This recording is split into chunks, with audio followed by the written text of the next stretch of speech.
नमस्कार दोस्तों, the news guide YouTube channel पर आपका स्वागत है। जिस तरीके से दिल्ली में सरकार आई है भारतीय जनता पार्टी की, कई वादे किए गए थे। मोदी जी ने तक कहा था जहां झुग्गी वहां मकान। अब वहीं पर क्या हो रहा है, जहां झुग्गियां हैं और उन्हें अवैध बताया जा रहा है और वहां पर बुलडोजर चल रहा है। दिल्ली के लोगों से हम राय लेंगे कि वो इस बारे में क्या सोच रहे हैं। भारतीय जनता पार्टी के आने के बाद वो इस स्थिति को कैसे देखते हैं जिस तरीके से बुलडोजर चलाया जा रहा है। कहा जा रहा है कि अवैध झुग्गियाँ हैं। हाँ, अवैध झुग्गियों में जाके वोट मांगते थे 2025 में, जब दिल्ली का विधानसभा का चुनाव हुआ और भारतीय जनता पार्टी की सारी महिला नेत्रियां जाकर वहाँ पर उनको उन बच्चों के साथ में और उन महिलाओं के साथ में गाने गाती थी, संगीत करती थी, ढोलक बजा कर डांस करती थी और गाने गाती थी। पता कौन सा गाना गाती थी?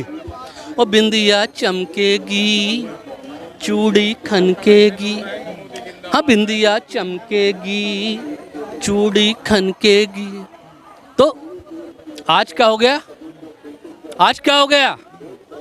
गाने गाने वाली औरतें उन झुग्गियों के विश्वास को जीतकर कि हाँ, हमें तो मोदी जी ने भेजा है, ये तो मोदी की गारंटी है, पानी भी आएगा, सीवर भी आएगा, सड़कें भी बनेंगी, स्कूल भी बनवाएंगे, अस्पताल भी बनवाएंगे और आपके बच्चों को बहुत अच्छे स्कूलों में हम एडमिशन भी करवाएंगे। तब तो वोट मांग लिया और सरकार बन गई। तो कह रहे हैं ये तो सारी अवैध हैं, तो नाले पे बनी है, ये तो नदियों पे बनी है, ये तो नहर पे बनी है। तो दिल्ली का भी कह रहे हैं कि दिल्ली का जिस तरीके से विकास होना चाहिए था, सड़कें बहुत सक्रिय हो गई हैं, तो जो अवैध दुकानें भी कई लोगों ने बना ली थी, तो उन्हें तो हटाना चाहिए ना डीडी। अरे यार, ये दिल्ली में अगर झुग्गियाँ बनी हैं और तुम्हें विकास करना था तो जब मदन लाल खुराना दिल्ली के मुख्यमंत्री थे, जब साहिब सिंह वर्मा दिल्ली के मुख्यमंत्री थे, जब सुषमा स्वराज दिल्ली की मुख्यमंत्री थी, तो तोड़ देते ना इन झुग्गियों को, बना देते ना लंदन पेरिस। क्यों नहीं तोड़ी तुमने वो झुग्गियाँ? और आज कहते हो हमने नहीं तोड़ी। क्या साहिब सिंह वर्मा का कोई नैतिक दायित्व नहीं था दिल्ली को संवारने का? क्या मदन लाल खुराना का कोई दायित्व नहीं था? क्या सुषमा स्वराज का कोई दायित्व नहीं था जो दिल्ली के मुख्यमंत्री रही? ये तो बीजेपी की मुख्यमंत्री थी।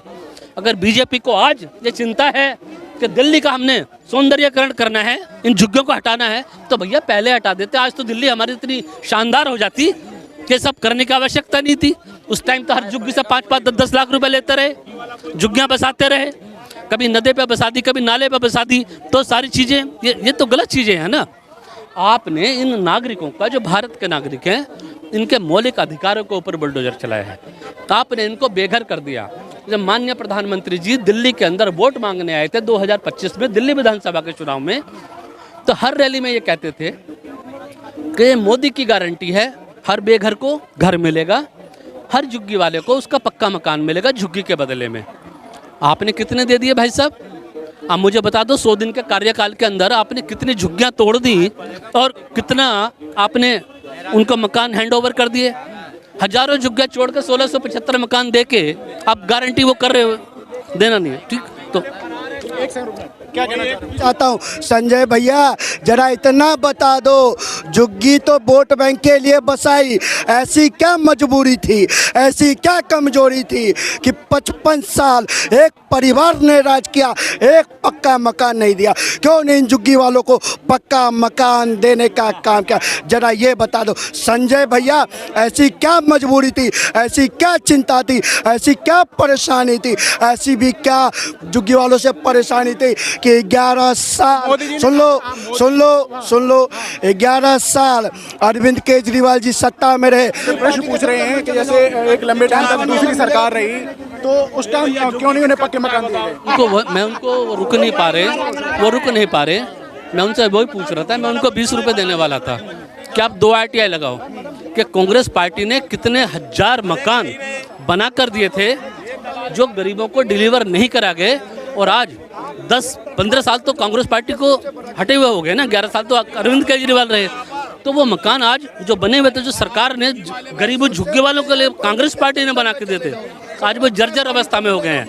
और आज रेखा गुप्ता जी खुद कह रही हैं, इस बात को स्वीकार कर रही हैं कि हाँ, मकान कांग्रेस पार्टी ने बना के रखे हुए हैं, लेकिन चूंकि वो 15-20 साल से अलॉट नहीं हो पाए, कारण चाहे कुछ भी रहा, राजनीति के कारण ही होगा, तो अब हमें उनकी रिपेयरिंग करानी पड़ेगी।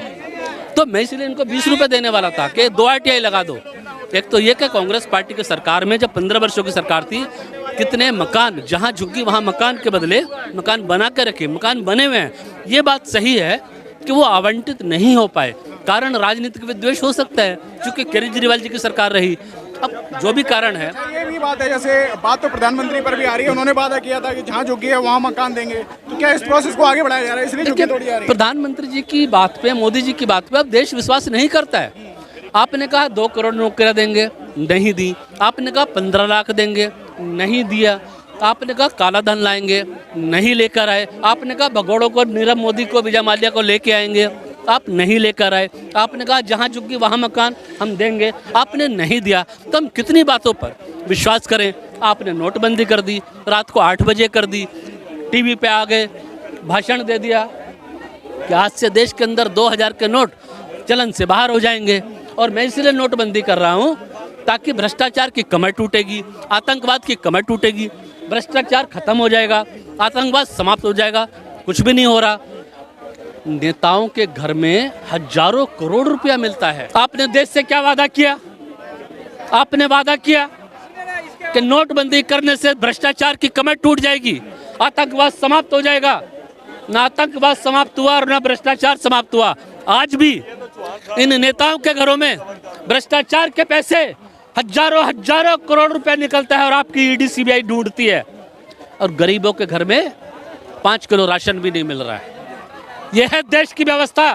आज देश के अंदर अमीर अमीर हो रहा है और गरीब ज़्यादा गरीब होता चला जा रहा है। ये जो बीच की खाई है, अमीरी गरीबी की खाई है, इसको मिटाने की जिम्मेवारी आखिर है किसकी? सरकार की, सरकार की नीतियों की। तो नीति आयोग क्या करता है? क्या वही जो आपने पूछा कि झुग्गियों में चरस बिकती है, गांजा बिकता है, अफीम बिकती है, ड्रग्स बिकता है, तो क्या नीति आयोग भी सारे चरस अफीम ड्रग्स पी के रात को सो जाते हैं? तुम्हें हमने चुना है, काम करो। 1 तारीख को देश की जनता जो टैक्स पेयर्स है, चाहे प्रधानमंत्री हो या मुख्यमंत्री हो या ब्यूरोक्रेट्स हो, IAS हो, IPS हो, पुलिस वाले हो या नगर निगम के कर्मचारी हो, कोई भी हो, हम लोग हर महीने की 1 तारीख को तुम्हारे खातों में तुम्हारी सैलरी भेज देते हैं। ये भी बात है, बारिश वाली बात कही थी। बारिश में कई जगह जो पानी पहले बढ़ता था, वो समस्या तो अब भी बरकरार है। मौसम मानसून आ गया है, तो क्या रेखा गुप्ता कह रही है कि कहीं तवा नहीं, गर्म तवा नहीं है? कल मैंने एक नोटंकी देखी रेखा गुप्ता जी की, और ये जो है हमारा PWD मंत्री, क्या नाम है इसका? अरे क्या नाम है इसका? ये हाँ, PWD मंत्री है, ठीक है। मैंने इनके एक मैंने वीडियो देखी, पूरे सोशल मीडिया पे वायरल है, कि हमने दिल्ली की सारी सड़कों में 3400 या 1400 गड्ढे भर दिए। यार तुम दिल्ली, ये देश की राजधानी है, इस देश की राजधानी लंदन पेरिस जैसी सड़कें होनी चाहिए थी। आप इन सड़कों में पैबंद लगा रहे हो, हैं? शर्म नहीं आ रही तुम्हें? इन सड़कों में पैबंद लगा रहे हो। सड़कें बनाओ ना वर्ल्ड क्लास की। ये पैबंद लगाने से काम नहीं चलेगा। ये टाट के पैबंद लगाने बंद करो।